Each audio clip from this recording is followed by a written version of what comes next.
And welcome once again, another edition of the Decline of Wrestling Civilization. Bobblehead cult icon Eric Mutter joining me again.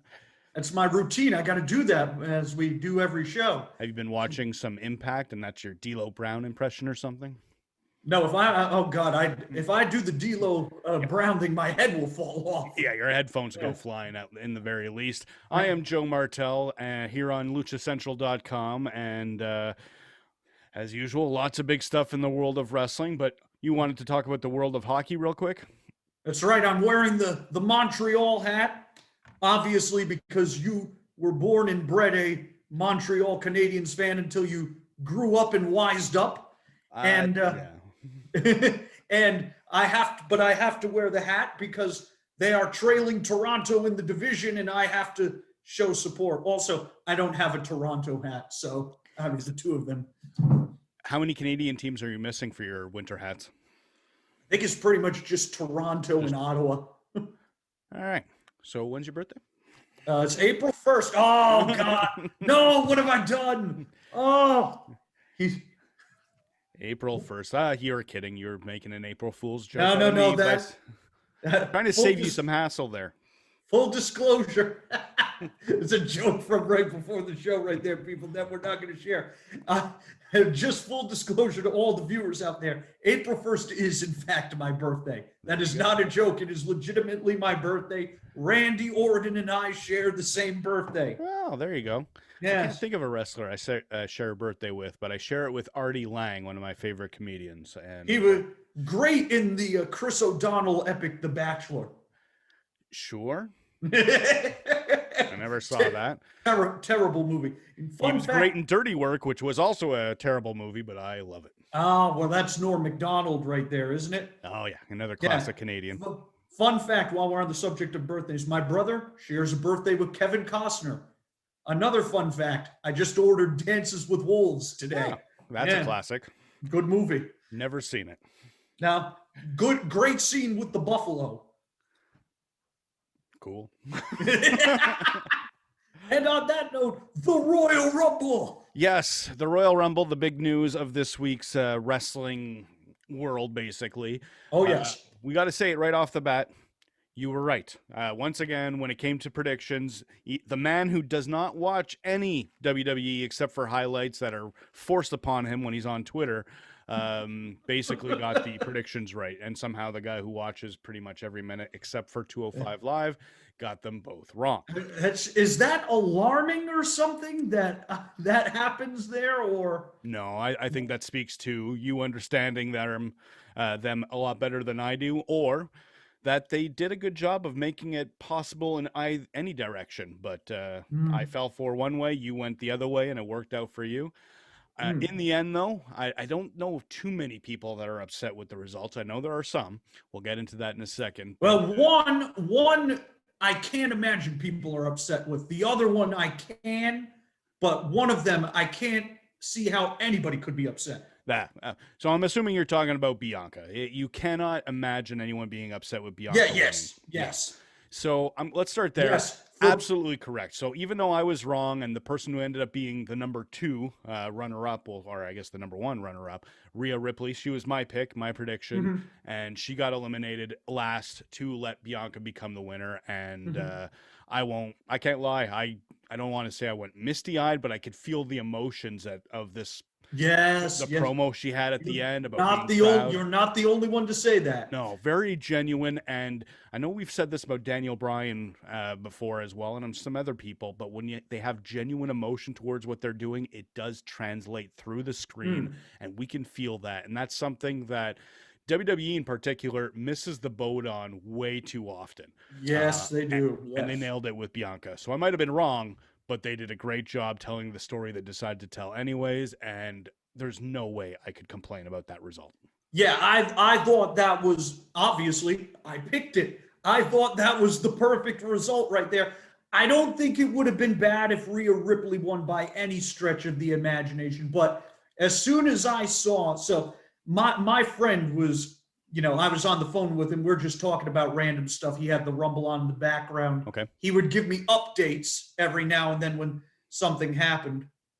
And once it became obvious who the final group was, and Rhea had eliminated pretty much everyone but you and me from the match. It was patently obvious she wasn't going to win. Can I just get a quick joke in there? I wouldn't last 10 seconds with Rhea. So you would have been like Alexa Bliss then. Oh. Because she didn't last that long, for what I understand. I wouldn't last long with her either, though. Anyways, keep going. Well, we're gonna get thrown off the air for that one. Look, what else can I say? I mean, it was the perfect choice. I mean, you had been on this before I had. We had talked about Bianca Belair since we've started the show and how you thought they were grooming her to be the next big thing. Yeah. And they have been SmackDown, obviously, for people who have not been aware, SmackDown, much better than Raw recently. Without a doubt. From many perspectives, especially booking, which is shocking considering the same people booked these two shows, but somehow it is. But they've been on the ball with her since the start. I mean, I know they had that obstacle course thing a few weeks ago. We didn't even talk about that, but that was a huge hit. Huge hit. People loved that got her over so much. She's been relatively dominant in this feud with Bayley that she's had leading up to it. Correct. And yes, that was the natural opponent for Sasha Banks. And now I know they haven't decided yet who it's going to be, but come on. How can it not be Sasha Banks? That's got to be the match right there. Absolutely. So much so that when we were doing our predictions for who would win, I don't know if I said it officially on the air, but I always felt that Rhea's going to win and then move on to Charlotte, and then somehow maybe with the Chamber, Bianca's going to end up taking on Sasha. So no matter what, how they got there, I felt like those were the two matches they were pushing towards at WrestleMania. I'm still not sure if they're going to do the Rhea one, but they pulled the trigger on step one towards Bianca taking on Sasha. And as I was watching the ending of that Rumble, it really reminded me of 2005. And if you'll remember the end of that one, all we're missing basically is Vince popping both his quads. It was Batista and Cena in the ring to end the Rumble. And they both ended up being the title challengers at WrestleMania. So Batista won. He got the title shot through the Rumble, but Cena ended up getting his match against JBL at the same WrestleMania, and they both became the faces of their brands. Yes, they switched within a couple of months, but they still were the top two of the new generation of talent.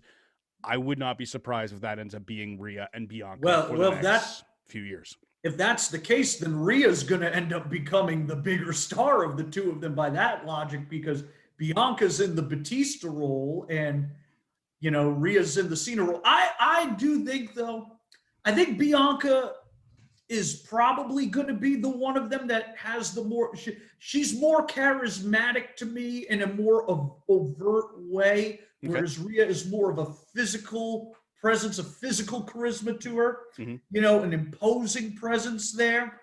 Bianca is more overt. She's incredibly athletic. I don't know if she still does that 450 that she can do, but I know she could pull one off in the past and such. And obviously that obstacle course showed us how athletic she can be. I figured once the Otis showed up and she had to carry him, well, of course she's going to be able to do it, but still watching her accomplish that feat was mind-blowing. Yeah. It was set up really well. Made it look easy. I don't know if that would be the way I'd say, but she still did a great job. And I don't know too many people that aren't fans of Bianca. I was a little rough on her in her NXT days, and it wasn't that I didn't think she was good. I just thought she's green. Work. She's very green. There's a couple aspects to her character that very much like Sasha doesn't feel like a baby face to me. So many aspects, they feel like it's too arrogant, and that I understand that's a lot of today's pop culture. Yeah. And It's called swag. Swag, yeah. And yes. I'm 39 years old. I don't know. Swag to me is Jack Swagger, Jake Hager. So I don't know what swag is. The exact opposite of swag you described right there. When you think of all the people who had a last name Swagger, that one makes you scratch your head just a little bit. But either way, it didn't really translate to me, but she went the route of this Mr. Perfect character on SmackDown. I thought, okay, so they're going towards a heel character. No, but babyface perfect. Exactly. Yeah. And somehow they made it work. And despite the fact that I still feel there's some weaknesses in character building, it's working. It's 100% working. I can't deny it. And I'm excited to find out whatever she does do towards the road of WrestleMania. And no doubt, Sasha has to be the way to go. Yeah, I can't see why you would, like, Bianca Belair versus Asuka. And I don't think Asuka's going to hold the title going into Mania. But if she were, what the hell? That makes no sense. They have really nothing in common. But, you know, Bianca and Sasha, personality-wise, you know, with the swagger, with the confidence, with the athleticism, it just makes so much sense. You can see that being a well-built program right there. Especially on SmackDown, as we said, has been booked so much better. Oh. So I would trust it to work better on SmackDown. Right, if they moved her over to Raw to take on Asuka. Yeah. The other aspect, it's a little bit, it's not kayfabe related, but with the Street Profits on SmackDown, I'm sure they're still trying to keep the brands together for the couples, and Montez Ford and Bianca being both on SmackDown. I don't think well, that's less of a factor right now with the pandemic because they're not moving around. They're all in the same place. Absolutely. Much. But eventually when that ends, that is a good point. I can't see them separating. And like, he didn't appear on camera, I don't believe, but wasn't there like I know there was a moment talked about when she went backstage and they showed them embracing her something, or was that not shown? I never saw it, but it's possible it was on something like The Bump or one of the programs I don't catch. She did mention Montez in her promo in the ring with Charlie Caruso, and it was genuine. I can't get over the genuine emotion. And that always is so much better than the force stuff too. That instantly endears you to the people. It's if rewind back to 2 WrestleManias ago, that Kofi Kingston push, the Kofi Mania thing, very genuine. There wasn't the storyline built into it, but it started with the fans getting behind him, very much like the Yes Movement as well. So yeah, very good storytelling in terms of what's happening with the women. Even Rhea not winning, you could still tell her being number 2. They're gonna do something serious with her. Oh yeah. They tease some stuff with Charlotte, though not really at the same time. I do have to say, I thought them both eliminating her, they should have just had Rhea eliminate her. Like that, I thought was kind of weak right there.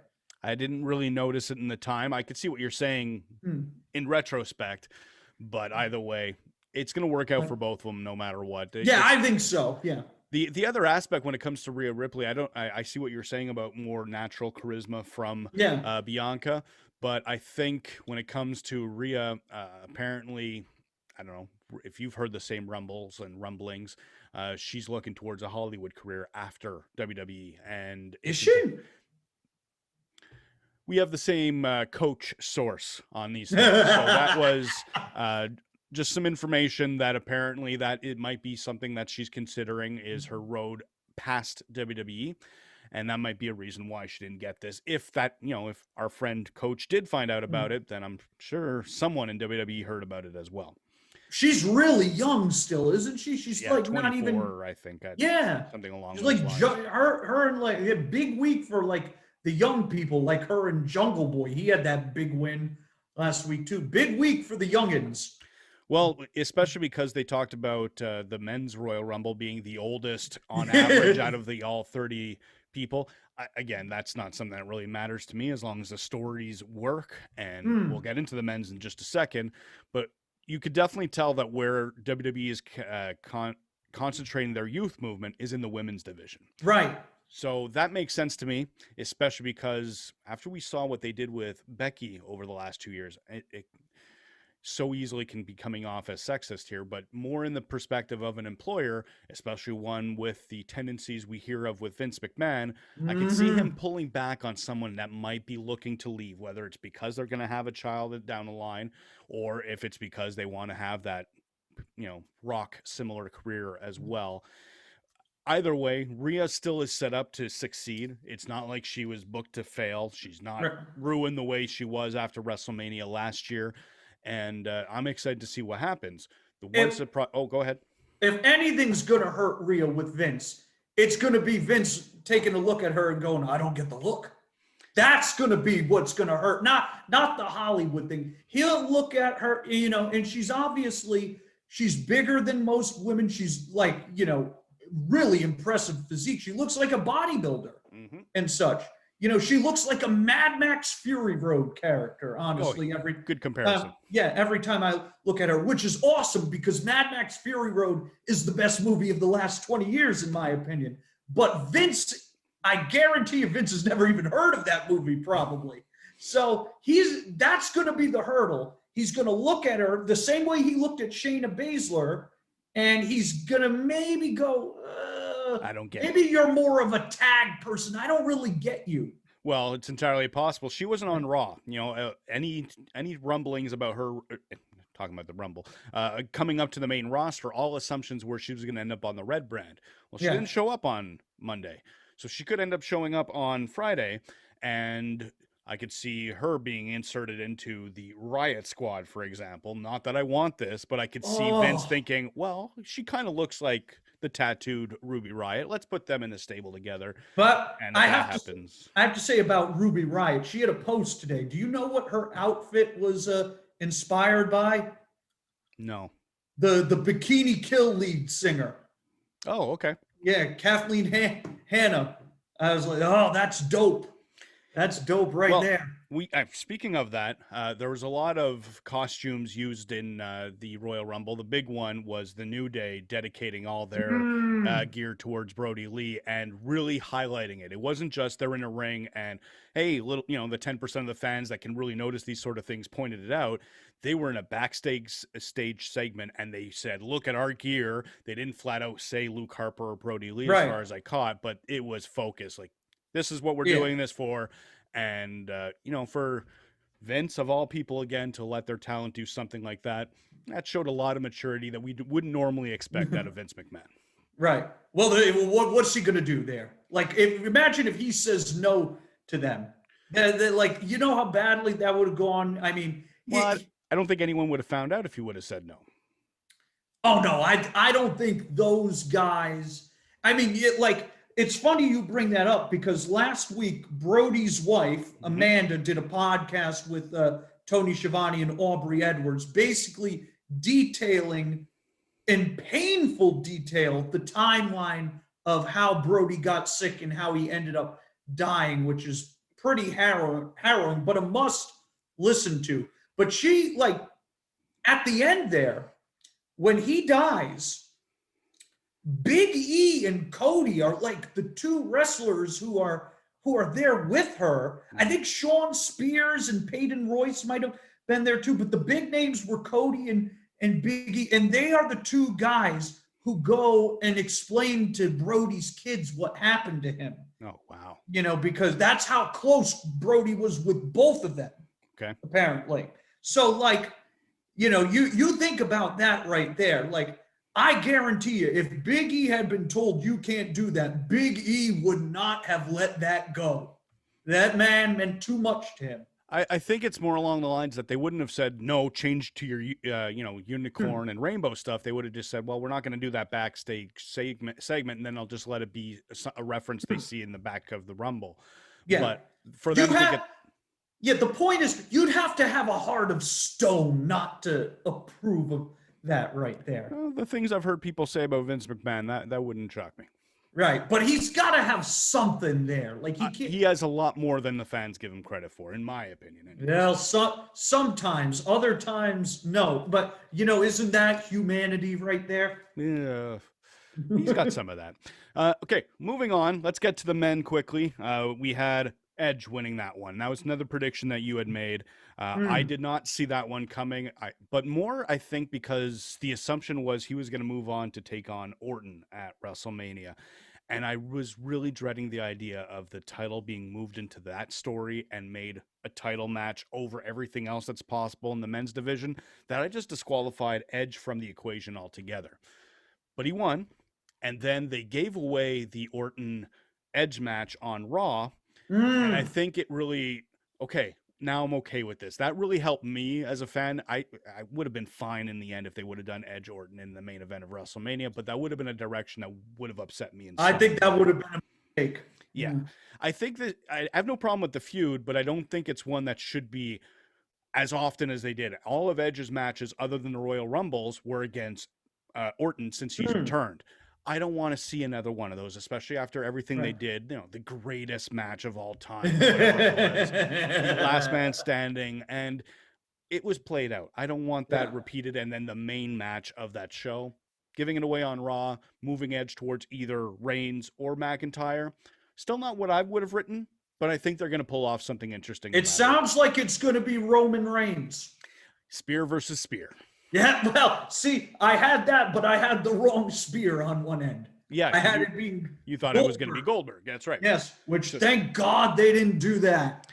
Well, they didn't do it the way we think. They might go another direction to get there. But I think Vince saw Goldberg nearly drop Drew on his head with the jackhammer and was like, "No, that's enough of that. We ain't going back to that." It was weird. So Edge now, he came out. He won. He didn't choose yet. He had a very weird segment on Raw that I didn't understand at the beginning. I don't know. A lot of the bad segments on Raw, it feels like they're at the end of the show and they're pushed for time, so everything's getting fast forward, like the Goldberg McIntyre stuff. This was the first segment. I don't think they were rushed for time, and I was just left confused. And then obviously Sheamus turned on McIntyre. Yeah, that was like, what an anticlimax that was right there, huh? Yeah. Unless there's another chapter to it, well, there is, but I don't know how they can write themselves out of the confusion on this one. It just seems like it was just. Well, I think the good news there is that Drew and Sheamus is going to be what, the fast lane or the elimination chamber match. Chamber is next, the 21st, I think. If I remember. Yeah, it's got to be. I cannot fathom them doing that at WrestleMania. No. Cannot fathom, but I can't fathom what they do with Drew otherwise at this point. They had Braun Strowman come back, and he's been demolishing. That could be where it goes. No, please no. I'm not saying I want this. I'm just saying that would make sense. And then they still have kept Drew away from the Fiend. Oh, no. They have not solved that Orton thing yet. That's good. Orton and Bray can have their next shitty WrestleMania match, and they can leave everybody else alone. Well, with 2 pay-per-views until WrestleMania, I wouldn't be surprised if they have their blow-off at Fastlane or Chamber. But they haven't even brought Bray back yet. No. They got Alexa spitting out chocolate syrup and shit to build up to that. I got to be careful here. Oh, no. I really, really hope my wife never hears this. But I won't flat out say it's a fetish, but being the horror guy, women in blood, it can be an arousing picture. And then seeing Alexa on the turnbuckle and spitting very Evil Dead-like blood, because they did everything they could to not make it blood so they can get away with their ratings and everything else. Yeah, that worked for me. And it was weird that I think Alexa, earlier on the show, she was doing something, and I thought, okay, it's jumped the shark for me. I'm a little done with this Alexa stuff. It's too bad because she's doing great in her role, but the writing just doesn't make sense. Yeah. And then her showing up in the middle of that match, like, okay, maybe they can make it still work. You're into the blood thing, huh? So. Danielle Harris and the Soska sisters with American Mary, that sort of thing. Yeah. I take it you've never seen Ivelisse versus Katrina from Ultima Lucha 3, have you? I have not, but real blood isn't the same thing. I don't want to see, it's not about the pain. It's just the imagery of, usually they're dressed in white with the blood. It's just an image that piques my interest. It's no more than that. I'm still going to send you that match later. A match that Lucha Blog once said, I was very concerned by how much I enjoyed it. Well, I think all of us as wrestling fans can say that, whether we're talking about, I don't know that one in particular, but whether it's Hell in a Cell, Mankind and Undertaker. I don't like the fact that I enjoy that match, but I do. Or Rock Mankind at the Royal Rumble in '99 with the chair. Yeah, no, I don't enjoy the Rock Mankind one, but the Taker Mankind match is still great. I'll defend that. I have no problem enjoying that match. And I have no problem with Edge winning the Rumble, but the complaint that we were hinting towards is the age. Unfortunately, the only way they've really addressed that is Ali, of all people, is complaining about part-timers in the older generation spots. All right, let me say, that was goodness, that made T-Bar look smart, that tweet. That tweet was the stupidest thing. And Ali is one of the most thoughtful guys in wrestling, but like that, if that thing is in kayfabe, it's dumb because we know they're not even coming close to sniffing the main event, Retribution. They're not going anywhere near Edge. They're not going anywhere near any big-time players. And if it was, if he meant it, if it was real, then he's not going to say it to Vince's face and nothing's going to change anyway. That was definitely dumb. A kayfabe thing. And I don't see it. It's useless, but I wouldn't say dumb. It's useless, dumb, same difference in this case, I think. If you say so. Yeah. So with Edge, now you say you're thinking he's going towards Roman Reigns. That is the rumor. And that's the rumor. Yeah. He faced off with McIntyre, but it wasn't really a confrontation or even anything close to a challenge. If anything, Edge seemed very pacifistic when he was laid back and saying, I don't know what I'm going to do yet. If we're being honest here, I mean, quite frankly, Edge challenging either Drew or Roman Reigns to me is not a particularly good idea. I don't think he should be beating either guy, but if you're going to go with this story, and the story is he lost that title. Remember, when he retired, he was world champion. Yep. And he never actually lost that title. He had to hand it over because he had to retire. He said that in a promo on Raw. Yes. So this whole story is about him regaining the championship that he never lost. So if you're going to go with that angle, the best guy to do it with is Roman Reigns, because Roman Reigns is the hottest heel that they've got. Mm-hmm. He has a great storyline all of his own. You can combine the two. The promos between Paul Heyman and Edge should be really, really good. Agreed. So that's the way to go right there. I mean, and plus Edge and Drew would be a face versus face match unless you turn one of them heel, and you shouldn't be doing that. And I don't think, not only should you not be doing that, but I don't think face versus face would really work out, because it's going to be really hard for someone. I'm not the biggest Edge fan on the planet. I think his wrestling's very dependent on gimmicks and has trouble with a straightforward match. He really does divide people. There's a lot of people that think he's like one of the greatest ever, and then a lot of people are like, he's good, but he never blew me away or anything. I think that's a generational thing.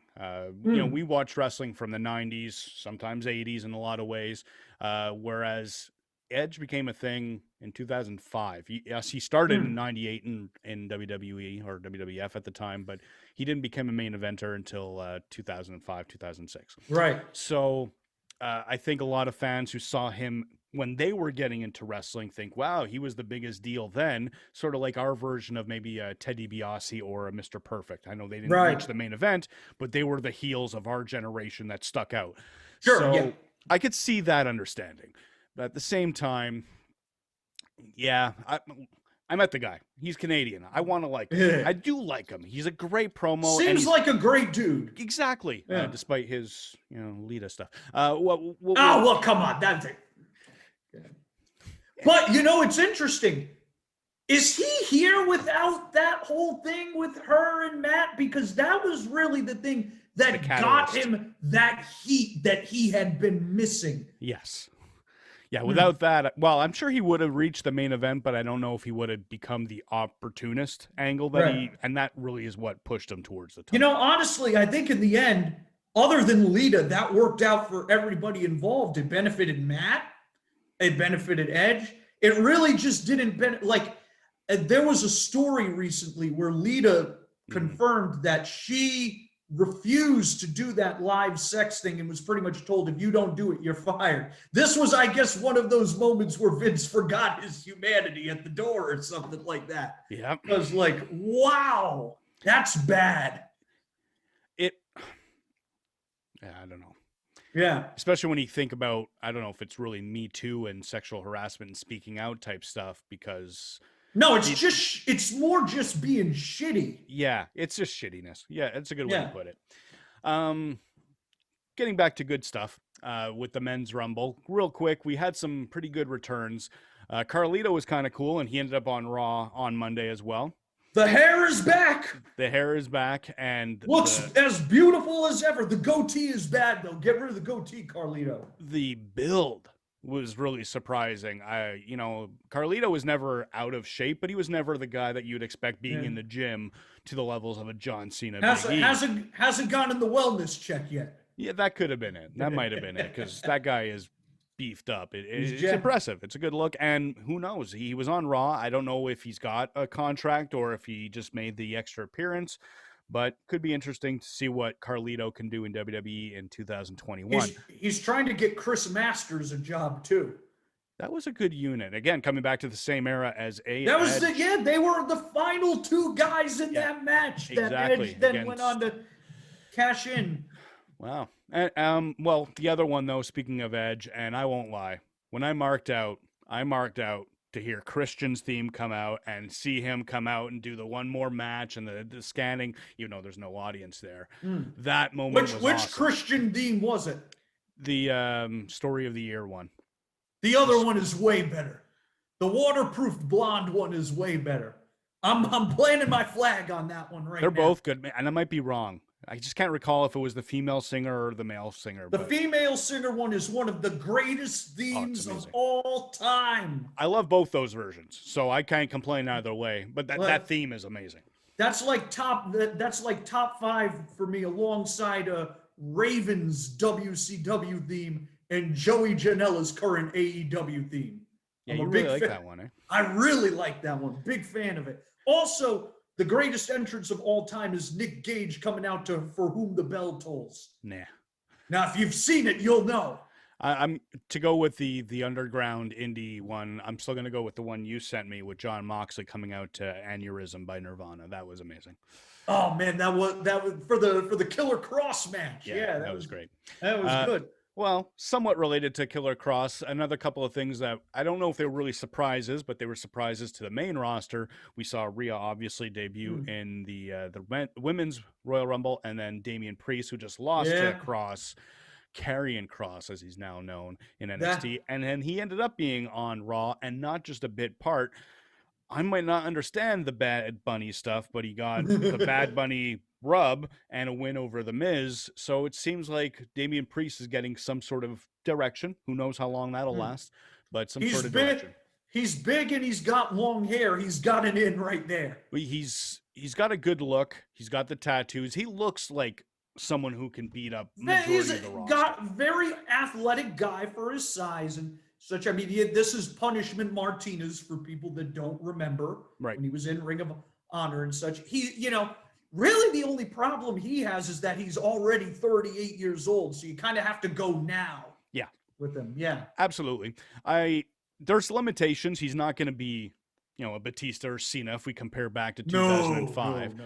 But he's someone that could be used in a good role, very similar to, I know, not favorable to a lot of people, but Baron Corbin, where he's going to be very reliable. He's going to be instantly credible because of the way he oversizes most of his opponents. And then he can actually go. I don't mind Corbin. He's very standard, nothing flashy, and it's usually very average at best. Baron Corbin is actually good. But Baron Corbin has been misused in some cases so badly that it doesn't matter. The moment is gone. He is what he is. That's the problem. He's definitely been misused. I won't lie about that. But he's shown a couple of good matches. His NXT run had some good stuff. And then his King of the Ring tournament win. Yeah, he had great matches with Chad Gable. He's a capable worker, but there comes a point where you go down.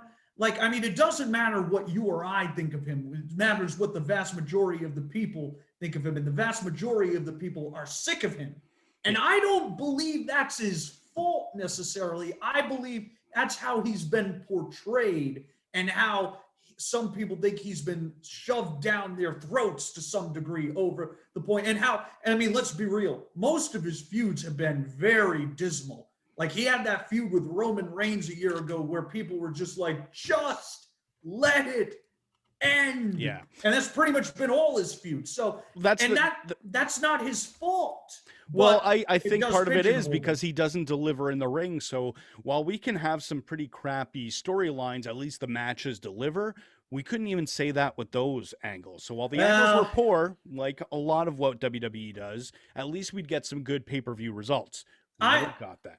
I still say he's probably better than what you're saying, but Roman Reigns is a good worker, and you would think that those matches would. But then again, you think about some of those matches. They involved like dog food. They involved the overused cage matches, which WWE does not do that well these days. So now that I'm thinking more on it, no, I still think it's more creative than it is him. But regardless, because those feuds were so bad, it gives the perception, oh, this guy. So he's doomed, pretty much. Well, that's where I say that's going to be a little different with Punishment Martinez, now known as Damian Priest, because he can go in the ring and he can deliver on the mic. He doesn't have a boring personality. He has a very good gimmick, definitely a lot more interesting than his Ring of Honor stuff. Damian Priest is a really good reinvention. I know most fans who only know him from WWE NXT don't realize the vast difference from his characters before that. But Damian Priest has a future. We just have to put it in the hands of Vince McMahon, and that's where we know it's a roll of the dice. Yeah. So that was the men's Rumble. Yeah. Well, we do need to talk about here. Like, that Rumble was too old. That Rumble was. Yeah. Yes. That is a problem there, especially when you look at because you got to create young stars. What does age have to do with that? Because, again, we just mentioned Damian Priest. He might be 37, 38, but he's fresh. That is new.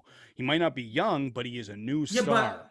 But how long is he going to be there for? He's going to be 40 years old in a couple of years. I mean, like, even some of these guys that they brought up, like Keith Lee is going to be 37 years old this year. Right. Matt Riddle is going to be, I believe, 35 years old this year. I mean, like...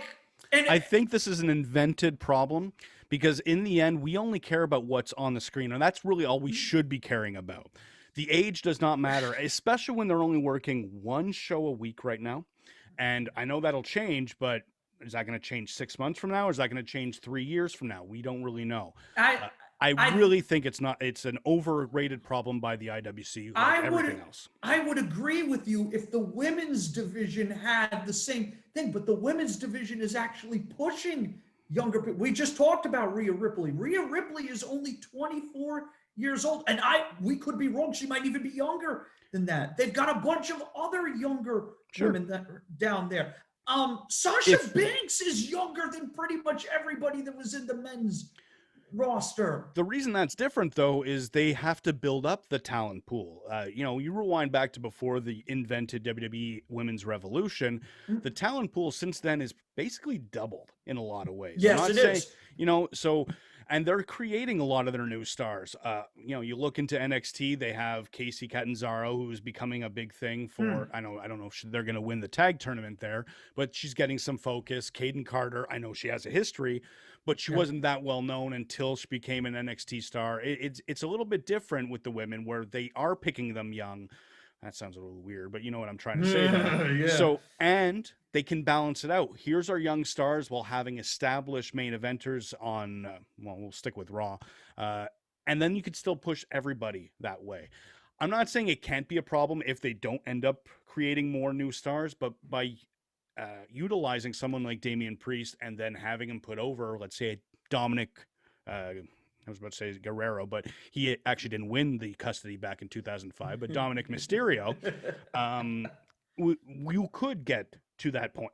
So it's one step at a time. You can't just say, here's this young person, let's put them on Raw. You have to get them there, and you have to build up who you have. And right now, they have a solid roster to use. They do, but they also have young guys in that roster too. Like, but are Garza? Well, I would say Garza Jr. is. He's 28 years old. They've been featuring him on TV a ton. Cedric Alexander isn't that old. He's been really good. We talk about it every week. He wasn't in the Rumble match, was he? No.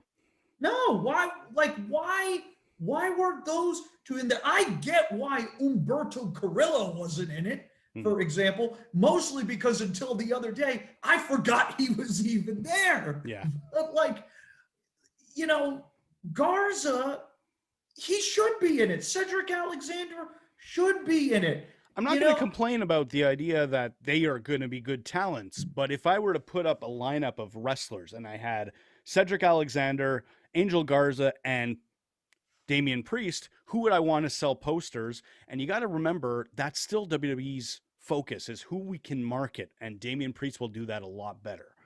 So you get Damian Priest, you give them the focus, you still build up the other generation, then eventually you have them face each other. The potential is there that that point, Angel Garza will be ready.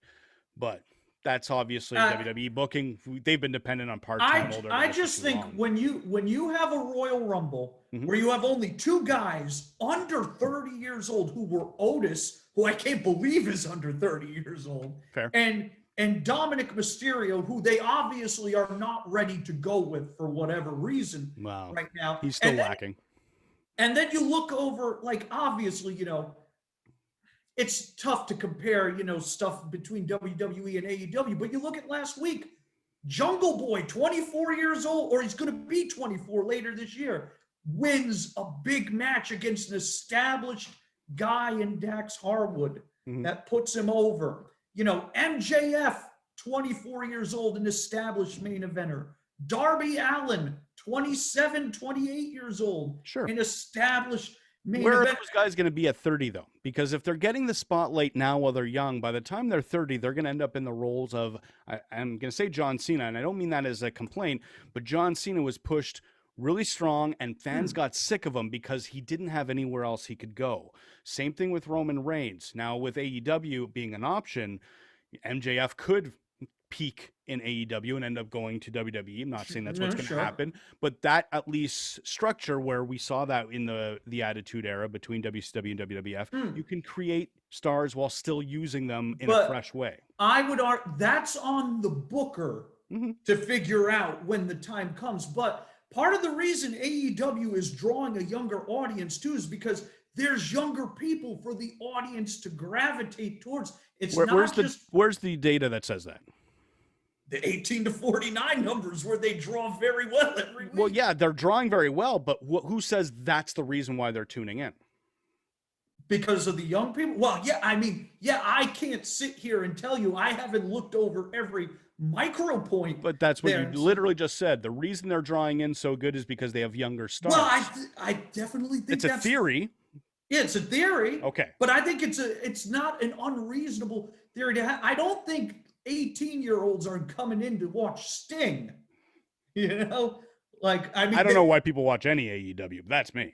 Yeah, well, yes, because you are an old man there when it comes to the flips and stuff. But like, yeah, I definitely think that is part of it. Young people like to see people their own age do well. It's not to say that they're not tuning in to watch 37-year-old Kenny Omega and 35-year-old Cody Rhodes and Jericho, who's obviously now 50. Yeah, people have interests across the board, but it doesn't hurt to have those young stars, especially since people know those guys are going to only grow from here as young stars. But you're ignoring the fact that WWE has these guys. They might be in NXT, but there is a lot of young talent that's being groomed towards superstardom.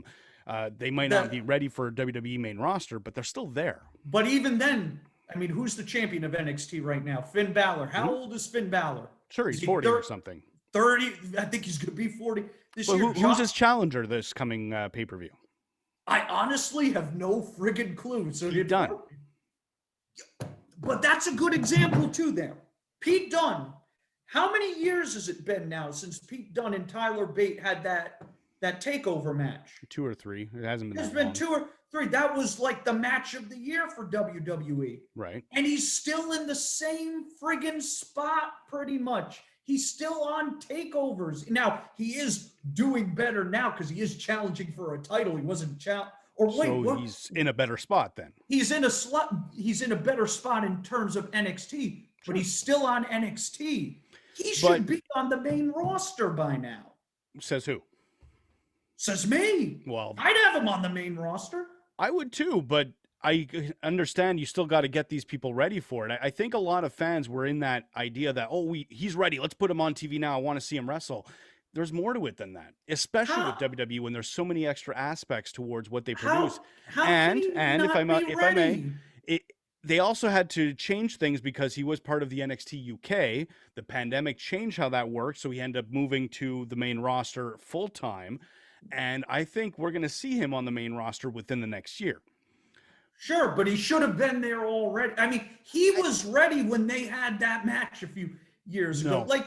No. Yes, I think so. He's very good in the ring, and he was very good back then. His character work now is double what it was as the original bruiserweight who won that championship back then. Sure, maybe in that regard, but if you had put him on the main roster then with his talent, if you're a good booker, you should be able to help him with that, even if he's not entirely experienced. With that in-ring talent, you can make that work. I'm not saying you couldn't. The point is, you shouldn't have to make that work. When you have a roster as wide as WWE's, when you count all those brands, you're going to choose whatever is ready to go. And Pete Dunne was not ready to go as a character. You'd have to make it work. Well, let him groom that character, and then when it's ready to go, let's plug him into the WWE main roster. Now, there's a lot of complaints that are valid about how WWE main roster uses these guys that come up from NXT, and I'm not saying he would succeed and the booking would suddenly be masterful, but he's going to have a much better chance now with the character he's developed in NXT for the last 3 years than he would have had 3 years ago as the original version of himself. Yeah. We're going to agree to disagree on this one, I think. As we often do. I'm not saying they shouldn't consider age. I think it's a good idea to get that young generation, and I promoted that when AEW was starting up. That's really good. We don't see a lot of 24-year-olds on WWE main programming. But it's not necessary, nor do I think the idea that it has to be a young star to become the next generation. You might not get the next Cena, but I think we've often said we're not going to see another Cena because WWE promotes the brand over the stars. So you're not going to end up getting Pete Dunne in that type of role. Well, the only thing I would say to that is when you look at all the other guys who became top stars recently, when Hogan became the top guy, he was 30. Mm-hmm. When Austin became the top guy, I believe he was 33. Sounds about right. You could maybe even argue it was even earlier than that because he was made a star by Bret a year before. When Bret was actually one of the older guys. When I think 34 to 35 at the time. 34, 35. Shawn was 31. Yeah. The Rock was, I think, 26. Yeah. Cena was 28. I am not saying they shouldn't be younger stars. I'm saying it doesn't have to be younger stars. And I don't think it's a complaint that, because they're all so old, they won't break out new stars. No, it's just going to be less of an opportunity for them to become the new stars, but it's still going to be possible. I mean, it's possible, but the older they are, the less time you have there naturally because, and now granted, I know a lot of wrestlers are now working until later into their lives, into their 40s and that's a big factor 50s, too. and some of them are continuing to perform at a high level and such. So, but we're still not sure if that's becoming the rule or if that is the exception in this case. It also depends on the style that you do.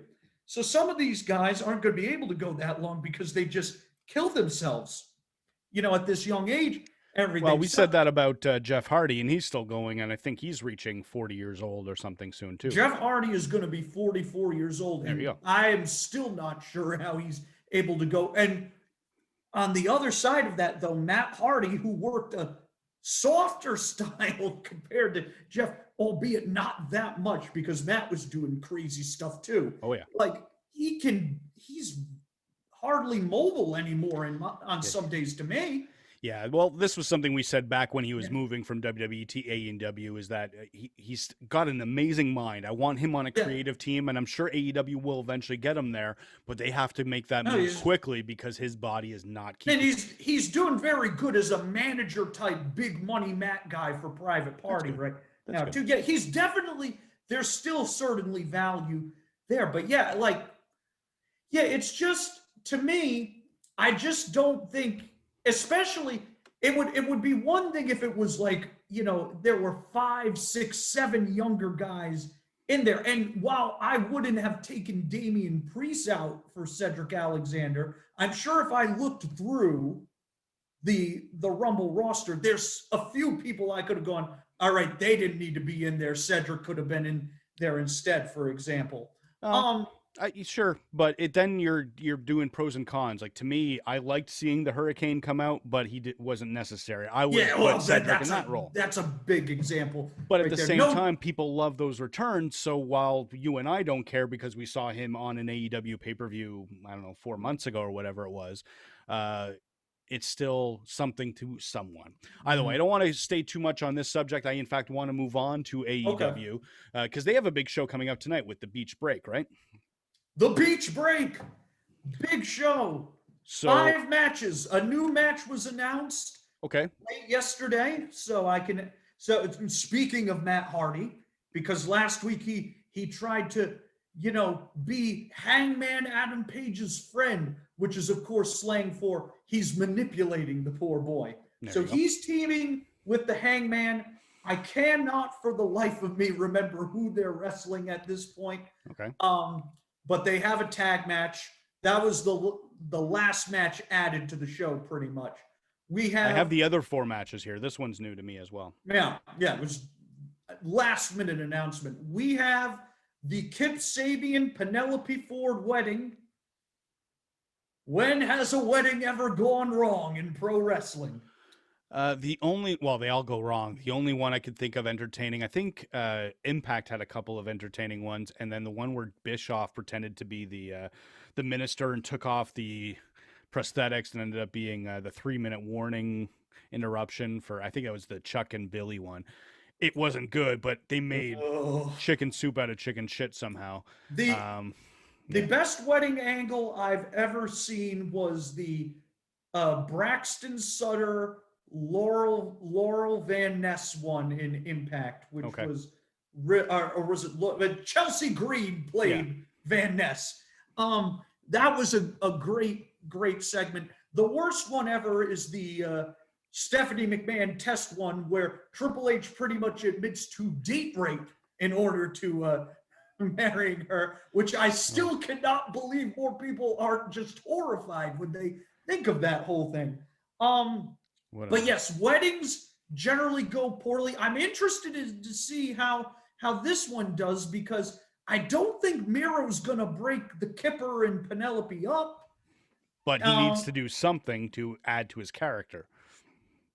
Sure. I think what will happen, Orange Cassidy will, because, Charles Taylor is the butler now because he lost that match to Miro. So Cassidy will probably do something to screw this up. I don't know. Maybe Joey Janela decides he's still in love with Penelope Ford and he gets involved in somehow too. All I want from this is for Miro to supply Kipper with a Gucci tracksuit to wear for this. Oh boy. Okay. What else is on that show? So after that, I'm just fascinated by that because I'm not sure how they're going to pull it off. It'll be interesting to see. We have Thunder Rosa versus Britt Baker, which I think is going to be great. Thunder Rosa has been one of the most dependable non-WWE talents over the last year. Well, we've seen her in NWA for about, I guess, over a year. Yeah. She's been very good, and Britt Baker's one of those talents that, while there were questions about her in-ring ability for a point, she was still developing her character. It's amazing how much she's grown her character, and her in-ring has been working towards that same level. I think she's tremendous. She had a segment last night on Dark with Ricky Starks, which, if I was Adam Cole, I would have been very worried watching that segment. I'll just leave it at that. So what else do we have on this show? We also have the lumberjack match because it was a rematch from the week before, yes. right? Yes. So Lance Archer versus Eddie Kingston in a lumberjack match because last week Eddie won interference from the Butcher and the Blade. I think this is too soon. They're usually pretty good at spacing out. They're not against rematches, but let's use the Cody Brody version. They did, I think it was 2 months between the time they originally had the squash and then the dog collar match, right? Yeah, I think so. I'm sure they'll make it work. It just in terms of everything else on the card is probably the thing I'm least interested in. Okay. But they did good last week. I believe the previous lumberjack match they did, which was Wardlow versus Luchasaurus, a match which on paper you would go, oh God, that can't work at all, was actually pretty damn good. But then again, Wardlow is just a miracle worker. You can put him with anybody. He's going to do great things. So, and Eddie and Lance are great. So I'm sure it'll be fine. But just going in, I'm just like, it's, it is what it is. That's fair. We have the tag team battle royal. That's right. And you mentioned there was a change in the tag teams, right? So last week we brought this up earlier, talking about the young people. Jungle Boy defeated Dax Harwood. I don't know if you saw this match. I think you would love this match, actually, because Dax made him work. It kind of reminded me of like a Steamboat Rick Rude match, actually. Okay. But like a lot of counters, a lot of near fall stuff, not a lot of high flying. Jungle Boy won the match, biggest win of his career. The stipulation was Tully and Cash Wheeler were handcuffed to Luchasaurus at ringside, and that prevented any of them from interfering. And then after the match, they took the cuffs off. They threw powder in Luchasaurus's eyes. They beat both of them up. They cut up Luchasaurus's mask and everything. And for those repulsive actions, AEW is storyline suspending them a week, and thus they are taken out of this match. And now Alex Reynolds and John Silver, the lovable cult heroes of AEW, will be in it instead. So they really don't lose anything there. I mean, they had this match. They did the tag team battle royal last year at the famous Atlanta Dynamite where Cody jumped off the cage. He did the moonsault off the cage. Also against Wardlow. Also getting that everything is coming up Wardlow, isn't it? That match was really good, so I anticipate they'll find a way to make this one very good as well. Okay. The winner will face the Young Bucks at Revolution, except of course this is like the G1. The Young Bucks are in this match, so if they win, they pick their opponents. Yeah. Gee, can't imagine who they will pick if they win this match. Of course. I can't imagine. And then we have, is it going to be the main event, the 6-man tag? Yes, I can't imagine this not being the main event. Okay. It's going to be Kenny Omega, Carl Anderson, and that third guy who is very happy he's working with all these people, so it makes him look better by comparison to Don Callis. With Don Callis and his bandage in the corner, and they will take on like the super team of Jon Moxley, his new best friend Ray Phoenix. They're posing together last week. I shed a tear watching it. I couldn't believe it. And Pac will be the third man there.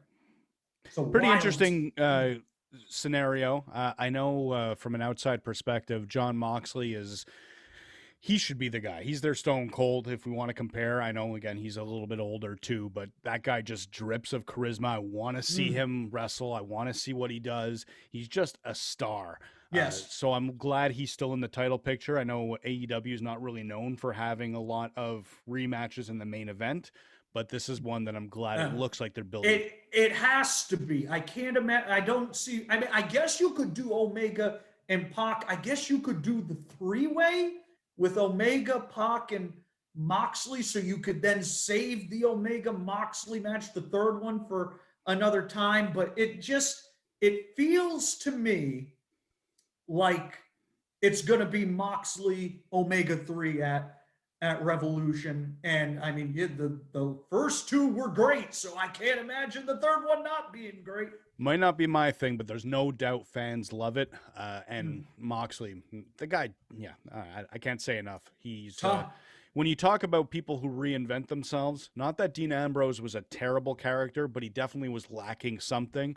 Jon Moxley is not only has that something missing, but it's injected with nitrous. It's just full force awesome. A more passionate, less silly Dean Ambrose. Yeah. He's Dean Ambrose with the filler removed, with the fat trimmed. Definitely. Yes. But more meat somehow as well.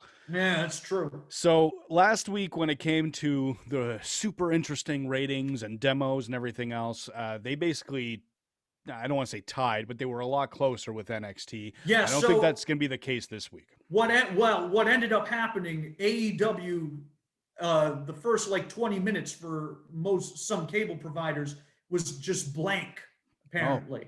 Oh, okay. Yeah, like there was I guess a problem with Hulu, Verizon, the TNT app in certain places. So I think what you saw, because NXT started off huge, numbers were huge for them. So I think people went and watched that. And then as you looked at the rest of the show, the NXT numbers, as it went along, started going down. So I think that's what happened. Compared to Beach Blast, or Beach Break, where they're really, it's not that special of a card, honestly. It's a pretty standard Dynamite card. Dynamite's very good at putting regular, strong cards. And I find this one is, middle of the road for a Dynamite card.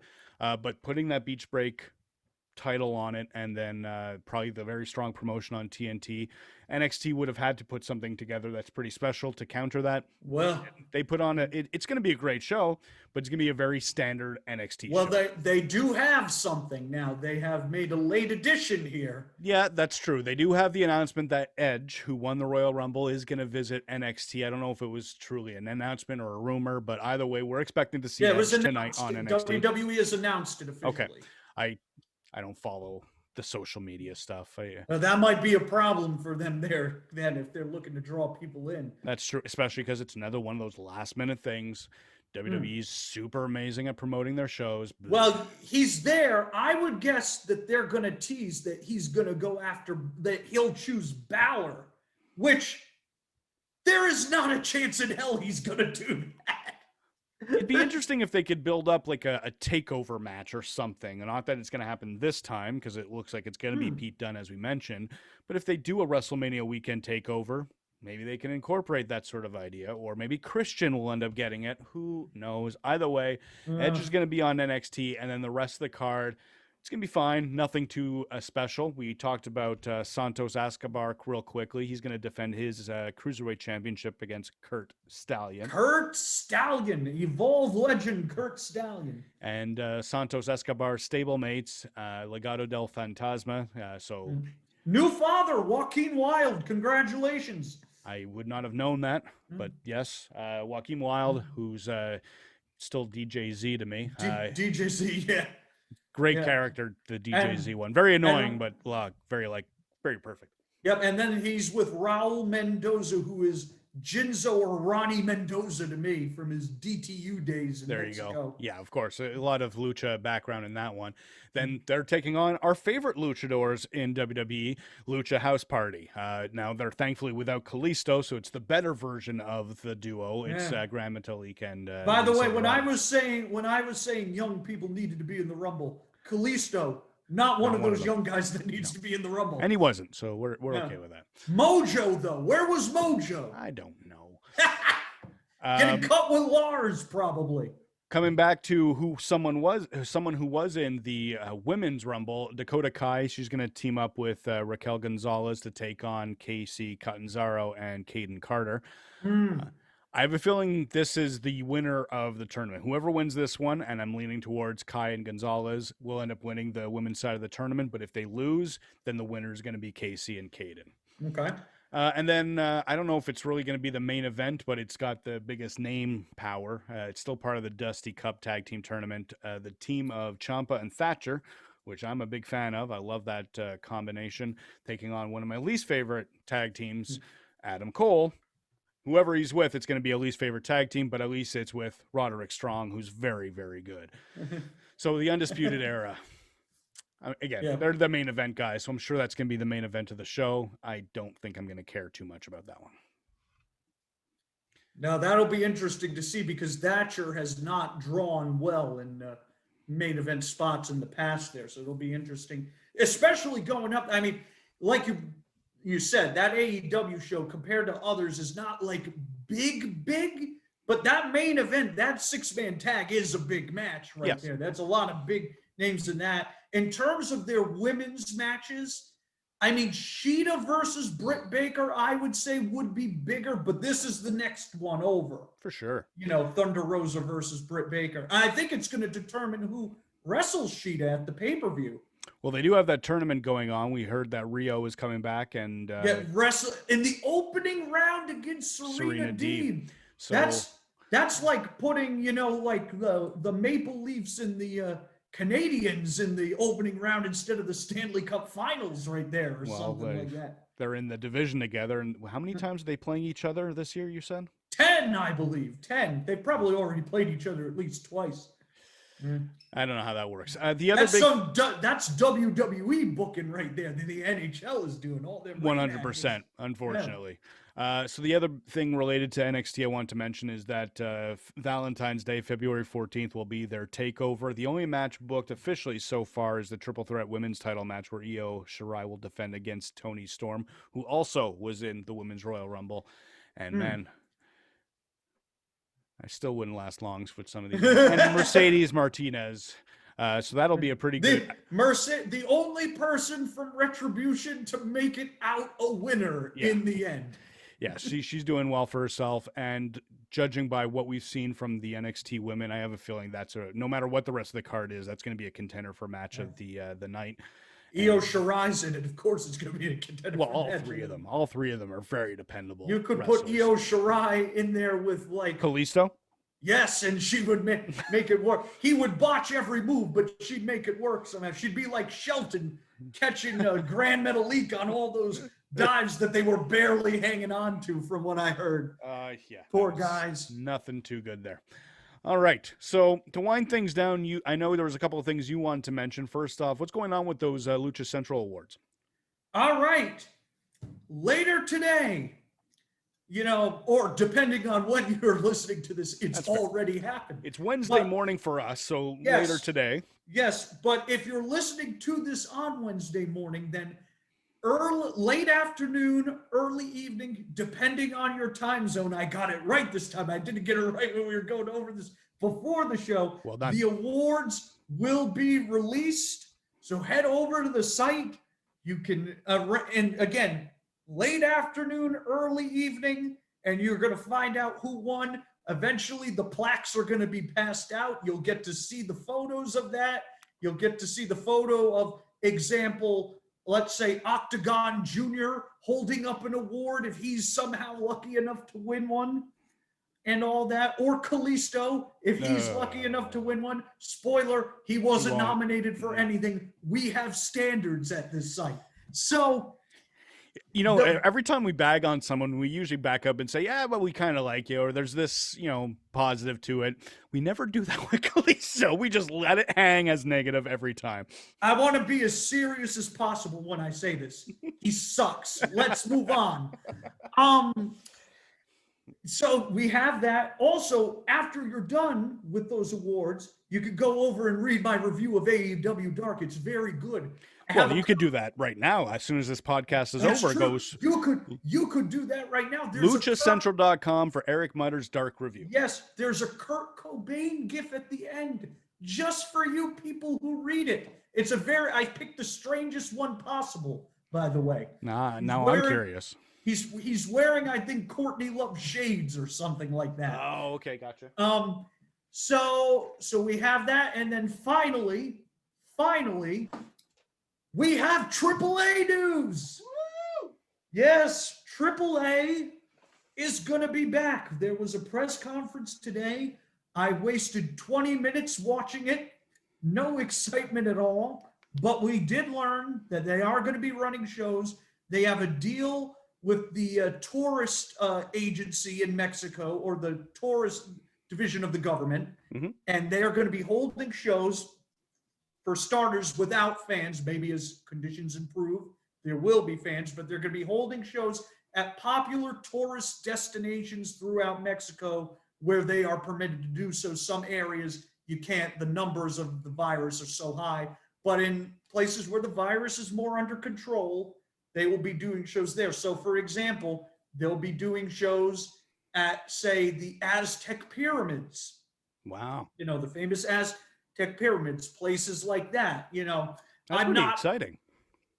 Yes, it's unfortunate for Villano 3 Jr., who now won't get to fall off one of the pyramids as he was seemingly destined to do before he left AAA, but maybe somebody else will do it. You know, maybe Kenny will come back down there and decide he needs to do that or something when he defends. And Taya's available. You never know if she might be around. That is, that's interesting. Because one of the reasons I wanted to be informed, because I was thinking she might show up, and instead she didn't show up. So does that now mean that she's going to AEW and instead? Because obviously with this tournament, now that's the next thing to watch for. Right. Because is she going to be in that?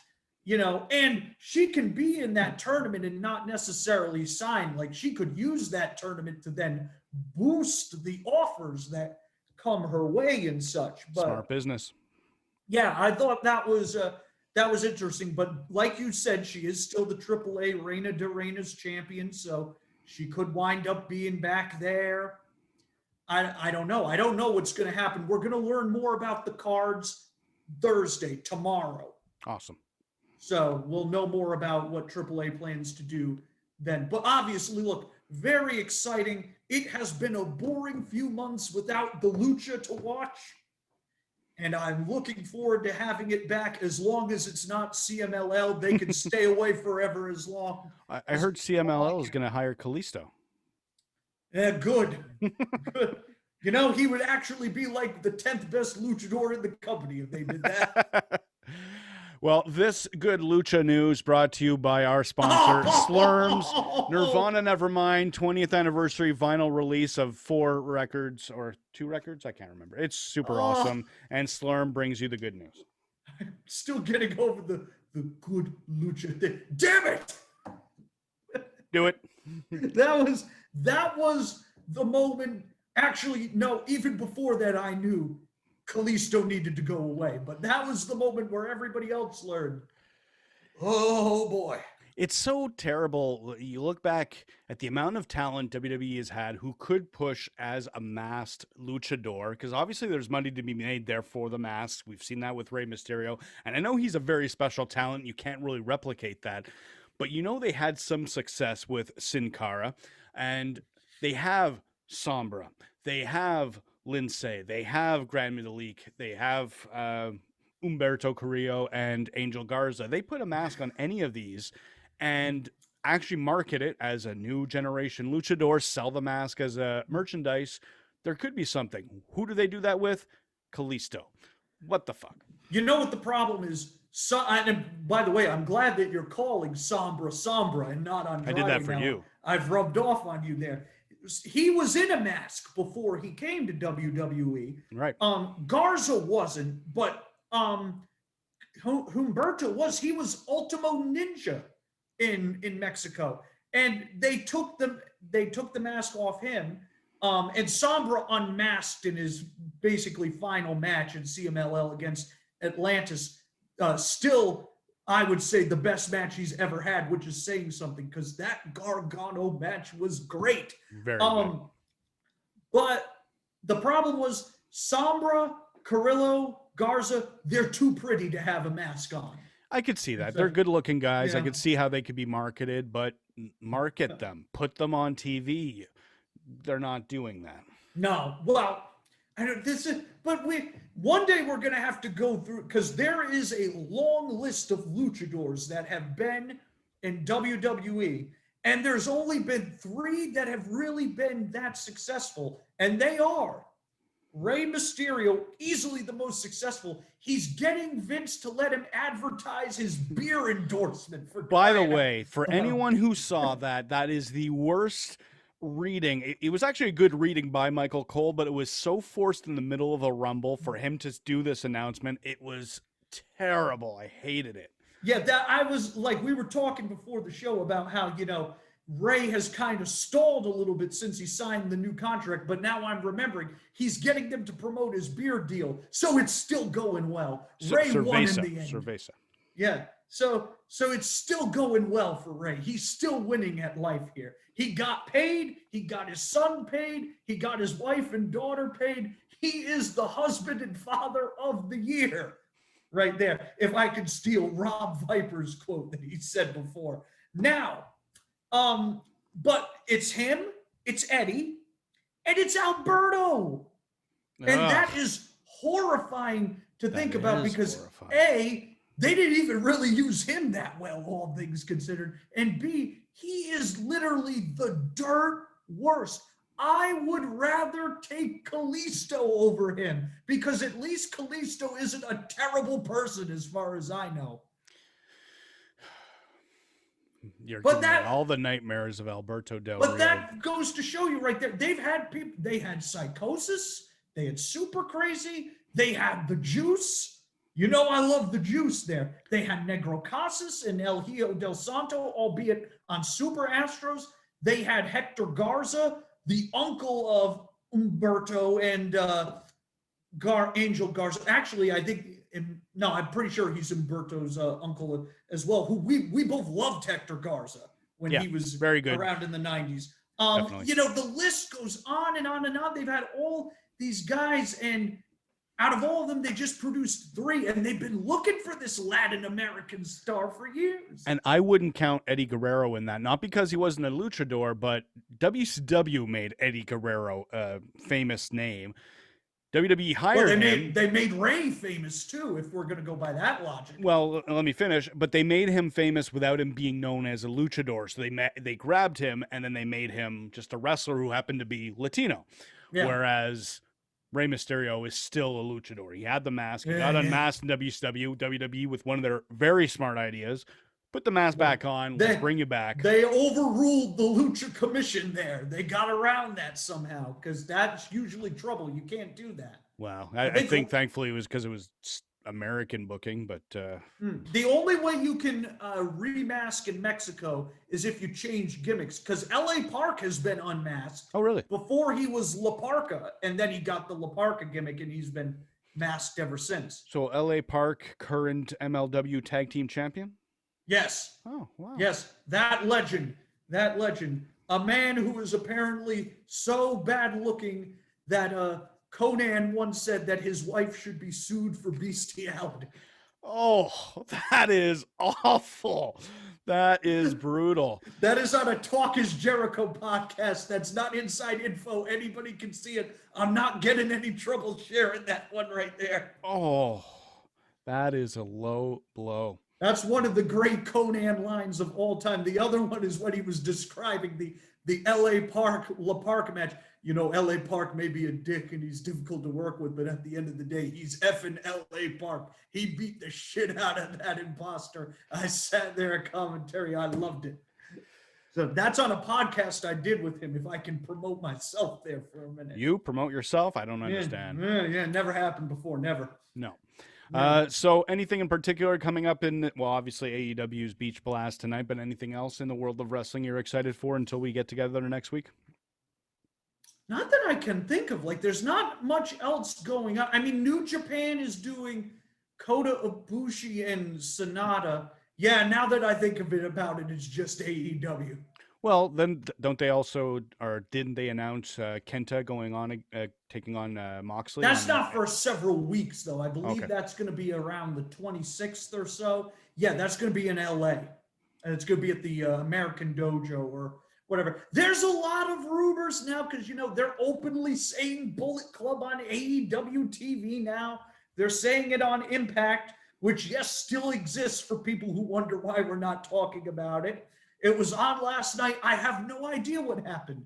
I'm sorry to inform you of that. I'm usually the Impact viewer of the duo, and ever since Callis and Omega showed up, the show is just not as entertaining.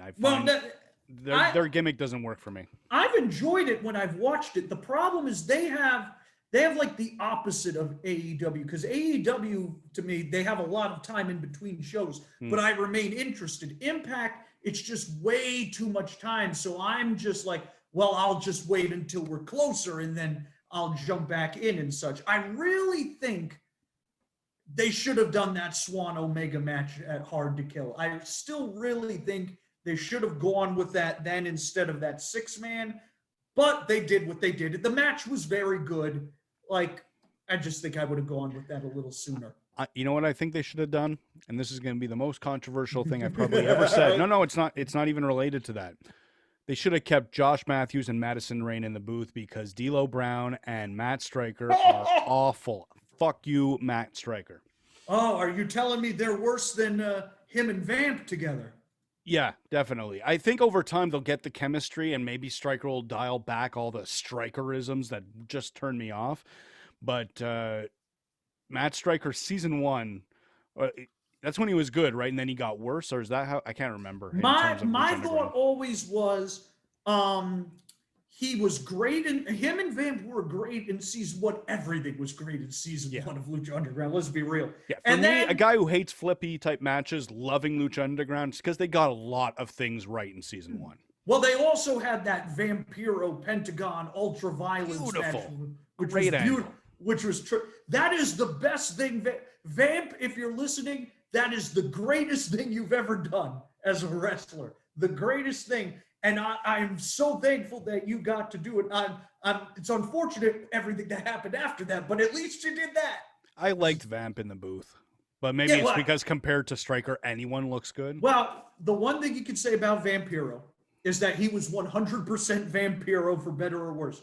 There is not, I mean, he does have moments of extreme exaggeration, but he is always that personality. He is always the Vampiro personality, and for better or worse, he was that on that show. Stryker, just as he went along, he just got a little more irritating, and then by the end, it was just like, oh my God, man, and such. And he seems like a great guy. He has moments where he's great. I thought he did a great job at Triple Mania in 2019.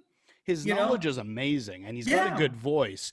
But when he goes into way too many dirt sheet type talks and putting himself over, not that he does that too often, but you could tell he's doing it for a specific demographic of fans, and it just annoys me. He just doesn't always know how to rein himself in, I think, that's a good way to put it. And that was, part of that was, WWE, I think they reined him in at times too much. Possibly. When he was there. I mean, like, he other than when he first started in the first Lucha Underground season, he's never really found that happy medium. But on both of those cases, and he worked well with Gresham too. So with Todd Grisham. So they had they had a great chemistry together.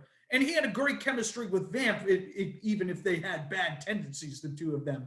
But the fact they were pre-taped really helped a lot too. Oh, I'm sure.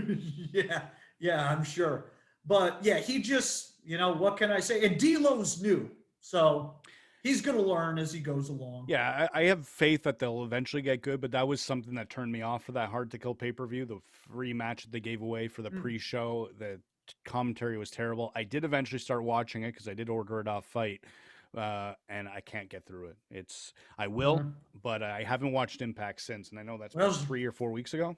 As long as you get to it before April when the next show is, so we can talk about that show. I'll catch up. I've been marathoning these shows. I did a bunch of ROH before Final Battle. I'm doing MLW these days, and I'm sure Impact will get back in the mix at some point. Yeah. Are you going to watch that 24-hour show GCW did? No, I'm not. It was long. Oh, 24 hours. But it was apparently really good, aside from some technical issues. I didn't watch all of it, but I watched a decent chunk of it on the final day. And it was really good. Yeah, but I enjoy GCW. Yeah, that's more your thing. I do give them credit for being very inventive. A lot of the GCW product, it sounds like a good idea. Like the Bloodsport, they're all marketed together. And Bloodsport's coming back now. They're doing 2 more shows coming up. Well, the one bad news about that one is my favorite star from the Bloodsport is currently injured, Lindsay Snow. So I know she won't be Got on hurt. Dark. Yeah, got hurt on She got Dark, unfortunately. Yeah. So hopefully she's back. Hopefully we get some good wrestling. The one thing I wanted to mention is not that it's any way official, but I have a feeling we're about to get a Seth Rollins Daniel Bryan feud leading into WrestleMania, and that's something I can get behind. I think once they get the bell ringing on that one, it might end up being a show stealer on whatever pay-per-view It's they the do. least they could do for Daniel Bryan after they dangled the Rumble carrot in front of him again and didn't give it to him again. Well, he's in creative. He might have chosen that I'm going to go promote the show and highlight how important it is and then lose. Knowing him, he probably was like, yeah, I'm going to book myself to lose. I want to keep dangling the carrot. But that was the other guy that we thought was going to win that match. That was my pick, yeah. And as soon as I heard that he was going out, I was like, they did it to him again. Oh my God. But maybe he did it to himself. So I think he did. Yeah. But maybe assuming. He does seem to be winding down a little bit. Well, the big thing was he doesn't know how many WrestleMania moments he's going to have left, so he wanted to win the Rumble and have a last big one. I think that was a direct promo on SmackDown last Friday. He said in an interview the other day that there's one thing I still really want to do, and I hope Vince allows me to do it. I really want to work one of those CMLL anniversary shows. So that is still a hang up for him. He still wants to do that. And I was just sitting there going, Brian, just let that go. You don't want to go there, man. If it's what meant something to him, I get it. But what's going to end up happening is he's going to end up wrestling like Sangre Imperial or something like that. And I don't know if you've seen Sangre Imperial work, but do you remember that Snoop Dogg splash from a few weeks ago? I heard about it. I never watched it. Sangre's is even worse than that one. So oh man. On that note, let's sign off. I don't want to be too negative. We got a lot of good, interesting stuff. It's the road to WrestleMania, so anyone who's paying attention to WWE is excited. We got Beach Blast tonight for AEW, and they're building up to Beach Break. You keep confusing it with the event where the mini midget blows up. Yeah, no, it's Mini. The Mini blows up Sting and Davey Boy's boat. I'm the Shark. Yeah, I'm an old man. So we got that. We got a lot of good things going on in the world of wrestling. It's not all dire. I hope everyone is staying safe. We're still in not exactly a lockdown, but it's Ontario. It's Canada. We suck, but I know Americans think America sucks in points too. Things are looking good, though. So let's have some positive outlook. Maybe the new day's rubbing off on me. And we will see you next week. We'll talk about the awards. That'll be announced later on today, but next week we'll actually know who they are. We can talk about that and anything else that happens in the world of wrestling. So thank you again, Eric, the cult icon.